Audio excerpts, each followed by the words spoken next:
My life just got kind of crazy. I started a new job. My wife and I had our first child, and I was, like many people, just too busy to go to the doctor. I didn't think it was anything serious anyway. I had no reason to believe it was. I had no family history of any serious illness, no risk factors for any serious illness. And it just never even crossed my mind. It seemed pretty straightforward. I slipped and I hurt my hip. Yeah. So then the next November came around, and I realized it had been a full year Mm. since I did this, and that my hip not only still hurt, but it was worse. I was having trouble picking up my baby daughter. I was having trouble getting in and out of cabs or up and down stairs. And I thought, I better go back to the doctor. Went back to the doctor. This time he took an MRI, called his office, called me. And this is how incredibly naive I was. When they called, I was like, wow, what a nice guy. He's calling me in to talk about my test results in person. This day and age, who does that? Um, so I got there and I kind of immediately knew something was up. The receptionist sort of had a strange air about her, very serious when she heard my name when I checked in. She turned around and kind of gave somebody else there, I think one of the physician's assistants, kind of a look. And that woman immediately took me to an examining room. I didn't wait in the waiting room for 1 second. Mm. The doctor came right in and he told me, I have to tell you, the MRI shows that you have a lesion on your hip. And I didn't even really know what that term meant. I said, a lesion, you mean like a tumor? And he said, yes. And I said, does that mean I have cancer? And he said, yes. And that was it, like a lightning bolt out of the blue. He said, listen, what you have is not curable, but it is treatable. And he said, obviously it's bad news that you have this at all. He said, but the good news is there are a lot of treatments coming down the pike and in the pipeline right now for exactly what you have. And unfortunately, the prognosis at that time was still very poor for people with multiple myeloma. I was told I might have as little as 18 months to live, maybe 3 years.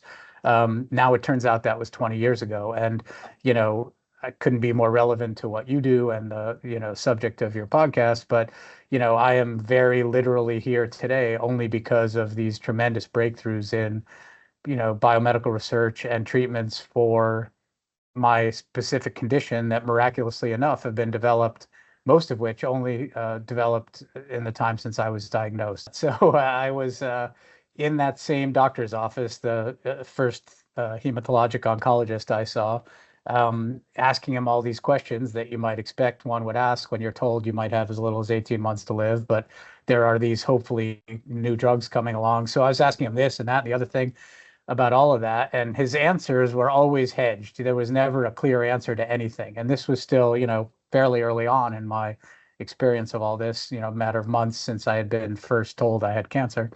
And I remember thinking at the time, boy, this whole thing is just one big exercise in uncertainty. We all experience uncertainty, and whether that's a serious illness or entrepreneurship or, just the day-to-day ups and downs and anxieties of everyday life. So in researching the book, I talked to somebody, a professor, a sociology professor, who had made it her life's work to study this subject of like high stakes waiting, she calls it. She told me about these studies they've done where people are split into two groups and they're told they're going to receive a small electrical shock. One group will, one group won't. And a very large portion of the people before, I forget exactly how long, but not very long at all, say, just give me the shock. I don't care. I just want it over. So in other words, they'd rather have the negative outcome Hmm. than be forced to keep waiting. With more and more efficacious treatments coming along, there are more and more people living uh, after a cancer diagnosis. And that doesn't just mean people who are cured, but it also means this cohort of people that I'm in who are not cured and never going to be cured because there isn't a cure for our particular cancer, but who can be treated and, kept going, I like to say, one stone at a time across the river.